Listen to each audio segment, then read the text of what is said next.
Hi friends, recipes കിച്ചണിലേക്ക് എല്ലാവർക്കും സ്വാഗതം. ഞാനിന്ന് വന്നിട്ടുള്ളത് വളരെ സിമ്പിളായിട്ട് തയ്യാറാക്കിയെടുക്കാൻ പറ്റുന്നൊരു തമിഴ്നാടൻ റൈസിൻ്റെ റെസിപ്പി ആയിട്ടാണ്. പച്ചമുട്ട ചോറ് കേട്ടോ.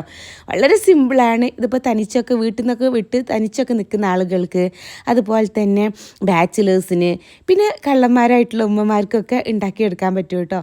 നമുക്ക് കുട്ടികൾക്കൊക്കെ ടിഫിൻ ബോക്സിലൊക്കെ കൊടുത്ത് വിടാനൊക്കെ പറ്റുന്ന നല്ലൊരു റൈസിൻ്റെ റെസിപ്പിയാണ്.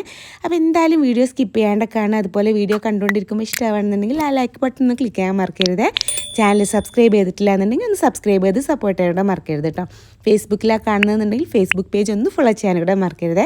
അപ്പോൾ എങ്ങനെയാണ് തയ്യാറാക്കിയെടുക്കുന്നത് എന്നുള്ളത് നോക്കാം. തയ്യാറാക്കിയെടുക്കാൻ വേണ്ടി ഞാനിവിടെ 1.5 കപ്പ് ബസ്മതി റൈസാണ് കേട്ടോ എടുത്തിട്ടുള്ളത്. ഇതൊന്നും എടുക്കണമെന്നില്ല, നമ്മൾ സാധാ ചോറ് വെച്ചിട്ടാണ് കേട്ടോ അവർ തയ്യാറാക്കിയെടുക്കുന്നത്. ഏത് റൈസ് വെച്ചിട്ടും നമുക്ക് ഈ ഒരു ചോറ് ഉണ്ടാക്കിയെടുക്കാൻ പറ്റുന്നതാണ്. അപ്പോൾ ഇത് ഞാനിവിടെ എടുത്തിട്ടുള്ള ബസ്മതി റൈസാണ്, അതുകൊണ്ടൊന്ന് കുറച്ച് ടൈം അതൊന്ന് കുതിർത്തി എടുക്കുന്നുണ്ട് കേട്ടോ. അങ്ങനെ ആകുമ്പോൾ പെട്ടെന്ന് വേവിച്ചെടുക്കാൻ വേണ്ടിയിട്ടാണ് 1.5 കപ്പ് ബസ്മതി റൈസാണ് എടുത്തിട്ടുള്ളത്. അപ്പോൾ 1.5 കപ്പ് ഇത് 1/2 കപ്പും കൂടെ അതിലേക്ക് ഇട്ട് കൊടുക്കുന്നുണ്ട്. ഇനി നന്നായിട്ട് ഇത് വാഷ് ചെയ്തെടുത്തിട്ട് നിറയെ വെള്ളം ഒഴിച്ചു കൊടുത്തിട്ട് ഒരു 10 to 15 മിനിറ്റ് ഇട്ട് അത്രയും ടൈം നമുക്കൊന്ന് കുതിർത്തിയെടുത്താൽ മതി. ഒന്ന് പെട്ടെന്ന് വേവായിട്ട് കിട്ടാൻ വേണ്ടിയിട്ടാണ്. ഇപ്പോൾ അതാ ഞാൻ നിറയെ വെള്ളം ഒഴിച്ചു കൊടുത്തിട്ട് കുറച്ച് ടൈം ഒന്ന് കുതിരാനായിട്ട് മാറ്റി വെക്കുന്നുണ്ട്. അതിന് ശേഷം ഇത് നോർമൽ നമ്മൾ ചോറൊക്കെ വേവിച്ചെടുക്കുന്ന പോലെ അങ്ങ് വേവിച്ചെടുക്കുകയാണ് കേട്ടോ ചെയ്യുന്നത്. അപ്പോൾ അതാ ഞാൻ ചോറിവിടെ വേവിച്ച് വെച്ചിട്ടുണ്ട്. അപ്പോൾ വെള്ളം തിളക്കുന്ന ടൈമിൽ കുറച്ച് ഓയിലും ഉപ്പും അതുപോലെ തന്നെ ചെറുനാരങ്ങയുടെ നീരും ഒഴിച്ചു കൊടുത്തിട്ടുണ്ടായിരുന്നു കേട്ടോ. അങ്ങനെയാണ് അതിലിട്ടിട്ടാണ് വേവിച്ചെടുത്തിട്ടുള്ളത് കേട്ടോ. അതുപോലെ നമുക്ക് ഓരോന്നോരോ സെപ്പറേറ്റ് ഒട്ടാണ്ടങ്ങ് നിൽക്കുന്ന കേട്ടോ ഏറ്റവും ബെസ്റ്റ്. ഇത് നമുക്ക് ഒരു സൈഡിൽ മാറ്റി വെക്കാം. ഇനി ചോറിലേക്ക് കുറച്ച് കാര്യങ്ങളൊന്ന് അരച്ചെടുക്കാനുണ്ട് കേട്ടോ. അപ്പോൾ അതിനായിട്ട് ഞാൻ ഒരു പിടീൻ്റെ അടുത്ത് കണ്ട് പുതിനയുടെ ഇലയും ഒരു പിടി മല്ലിൻ്റെ ഇലയും അതുപോലെ തന്നെ ഒരു 6 അല്ലെങ്കിൽ 7 പച്ചമുളക് എരിവിനനുസരിച്ചിട്ട് ആഡ് ചെയ്ത് കൊടുത്താൽ മതി കേട്ടോ. കൂടുതലായി പോയാൽ എരിവ് കൂടുതലായി പോവേ. പിന്നെ അതുപോലെ തന്നെ ഒരു 5 വെളുത്തുള്ളിയും ഒരു ചെറിയ പീസ് ഇഞ്ചിയും ഒരു 5 അല്ലെങ്കിൽ 6 ചെറിയ ഉള്ളിയും പിന്നെ ഒരു തണ്ട് കറിവേപ്പിൻ്റെ ഇട്ട് കൊടുക്കുന്നുണ്ട്. ഇതെല്ലാം കൂടെ ഒന്ന് അരച്ചെടുത്ത് നല്ല പേസ്റ്റ് ആക്കിയിട്ട് എടുക്കണം കേട്ടോ. അപ്പോൾ അതായത് ഇതുപോലെ നല്ല പേസ്റ്റ് ആക്കിയിട്ട് ഞാനൊന്ന് അരച്ചെടുത്തിട്ടുണ്ട്. ഈ രീതിയിൽ വേണം നമ്മളിതൊന്ന് അരച്ചെടുക്കാനായിട്ട്. ഇത്രയ്ക്ക് നന്നായിട്ട് അരിഞ്ഞ് കിട്ടണേ. ഇനി നമുക്കിതൊരു പാത്രത്തോട്ട് മാറ്റിയിട്ട് മാറ്റി വെക്കാം. ഇനി റൈസ് റെഡിയാക്കി എടുക്കാൻ വേണ്ടിയിട്ട് ഞാനിവിടെ ഒരു ബിരിയാണി പോട്ട് ഒന്ന് ചൂടാക്കി എടുത്തിട്ടുണ്ട്. അതിലേക്ക് 2 അല്ലെങ്കിൽ 3 ടീസ്പൂൺ വെളിച്ചെണ്ണ ഒഴിച്ച് കൊടുക്കുക കേട്ടോ. അതൊന്ന് ചൂടായിട്ട് വരുന്നതോട് കൂടിയിട്ട് നമ്മൾ അരച്ചെടുത്തിട്ടുള്ള ആ ഒരു മിക്സ് ഉണ്ടല്ലോ അത് അതിലേക്ക് അങ്ങ് ഇട്ട് കൊടുക്കാം. എന്നിട്ട് നല്ല പോലെ ഒന്ന് അങ്ങ് വഴറ്റിയിട്ട് എടുക്കാം കേട്ടോ. അതിൻ്റെ ആ ഒരു പച്ചച്ചൊക്കെ പോകുന്നത് വരെ കുറച്ച് ടൈം എടുത്തിട്ട് നന്നായിട്ടൊന്ന് ഇതുപോലെ ഒന്ന് വഴറ്റിയിട്ട് എടുക്കാം. ഇപ്പോൾ അത് നന്നായിട്ടൊന്നങ്ങ് വഴറ്റിയെടുത്തിട്ടുണ്ട് കേട്ടോ. അതിൻ്റെ ആ ഒരു പച്ചച്ചൊക്കെ നന്നായിട്ടൊന്ന് പോയിട്ടുണ്ടാവും. ഇത്രയും ഒന്ന് വഴറ്റിയിട്ട് എടുത്താൽ മതിയേ. കളറും ഒന്ന് ജസ്റ്റ് ഒന്ന് ചേഞ്ച് ആയിട്ട് വന്നിട്ടുണ്ട് കേട്ടോ. ഇനി ഇതിലേക്ക് നമ്മൾ ഈ ഒരു മസാലയൊക്കെ ഞാനിതിൻ്റെ ഒരു സൈഡിലോട്ട് ഇതുപോലെ ഒന്നങ്ങ് മാറ്റി കൊടുക്കുകയാണ് കേട്ടോ. എന്നിട്ട് ചെയ്തെടുക്കുന്നത് എന്താ വെച്ചാൽ നമ്മളിതിലേക്ക് മുട്ട ഇട്ട് കൊടുക്കുന്നുണ്ടല്ലോ, പച്ചമുട്ട ചോറല്ലേ. അപ്പോൾ ഒരു 3 കോഴിമുട്ടയാണ് കേട്ടോ എടുത്തിട്ടുള്ളത്. അപ്പോൾ നമ്മൾ എത്രത്തോളം ക്വാണ്ടിറ്റി ഉണ്ടാക്കിയെടുക്കുന്നുണ്ട് അതിനനുസരിച്ചിട്ട് വേണം കേട്ടോ മുട്ടയും മറ്റുള്ള ഇൻഗ്രീഡിയൻസൊക്കെ ആഡ് ചെയ്ത് കൊടുക്കാൻ. അതിൻ്റെ കൂടെ തന്നെ അതിലേക്ക് ആവശ്യമായിട്ടുള്ളൊരു ഉപ്പും കൂടി അങ്ങ് ഇട്ട് കൊടുക്കുക കേട്ടോ. പിന്നെ വേണ്ടത് ഒരു 1/2 ടീസ്പൂണ് കുരുമുളക് പൊടിയാണ്.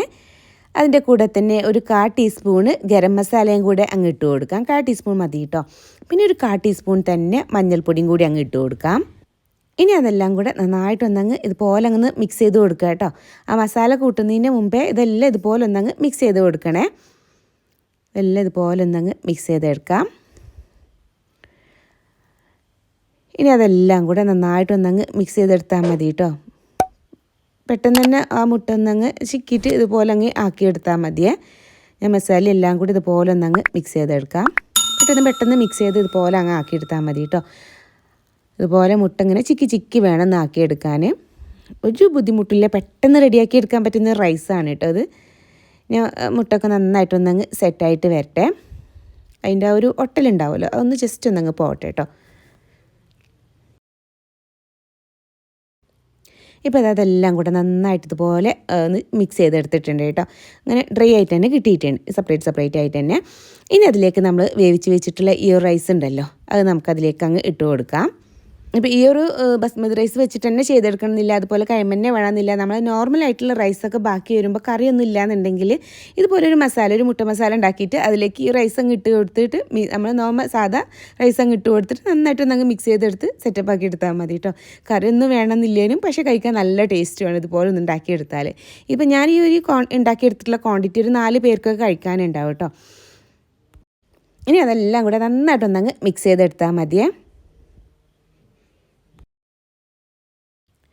അപ്പോൾ റൈസൊക്കെ നന്നായിട്ടൊന്ന് മിക്സ് ചെയ്തെടുത്തപ്പോൾ അതിൻ്റെ ആ ഒരു കളർ തന്നെ കണ്ടില്ലേ, ഒരു പച്ച കളർ വന്നിട്ടുണ്ട്, പച്ചമുട്ടച്ചോറ്. അപ്പോൾ അതാ ഇനി ഇതിലേക്ക് ലാസ്റ്റ് ഗാർണിഷ് ചെയ്യാൻ വേണ്ടിയിട്ട് കുറച്ച് മല്ലിയുടെയും പുതിനയുടെയും ഇല ഒന്ന് കട്ട് ചെയ്തെടുത്തിട്ടുണ്ട് കേട്ടോ. ഏകദേശം ഒരു പിടിൻ്റെ അടുത്ത് കണ്ടിട്ടുണ്ടാവും. അതങ്ങ് ഇട്ട് കൊടുക്കുന്നുണ്ട്. പിന്നെ അതിൻ്റെ കൂടെ തന്നെ ഞാൻ 1 ടീസ്പൂൺ നെയ്യും കൂടെ ആഡ് ചെയ്ത് കൊടുക്കുന്നുണ്ട് കേട്ടോ. അത് ഓപ്ഷണലാണ്. ഇനിയിപ്പോൾ നെയ്യ് ഇല്ലാന്നുണ്ടെങ്കിൽ വെളിച്ചെണ്ണ ഒഴിച്ച് കൊടുത്താലും മതി. അങ്ങനെ ആകുമ്പോൾ നല്ല ടേസ്റ്റാണ് കേട്ടോ. നെയ്യ് ആകുമ്പോൾ അതിൻ്റെ ആ ഒരു സ്മെല്ലും കാര്യമൊക്കെ വരുമ്പോൾ ഒരു പ്രത്യേക ടേസ്റ്റ് തന്നെ ഉണ്ടാവും. എന്നിട്ട് അതെല്ലാം കൂടെ ഒന്നങ്ങ് മിക്സ് ചെയ്ത് കൊടുത്ത് ഫ്ലെയിം അങ്ങ് ഓഫ് ചെയ്യാം കേട്ടോ.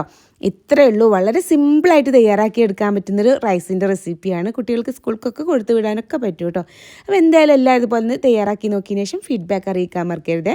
അപ്പോൾ ഇൻഷാ അല്ലാഹ് ഇനി മറ്റൊരു വീഡിയോ ആയിട്ട് വരുന്നവരേക്കും ബായ്, താങ്ക് യു, അസ്സലാമു അലൈക്കും.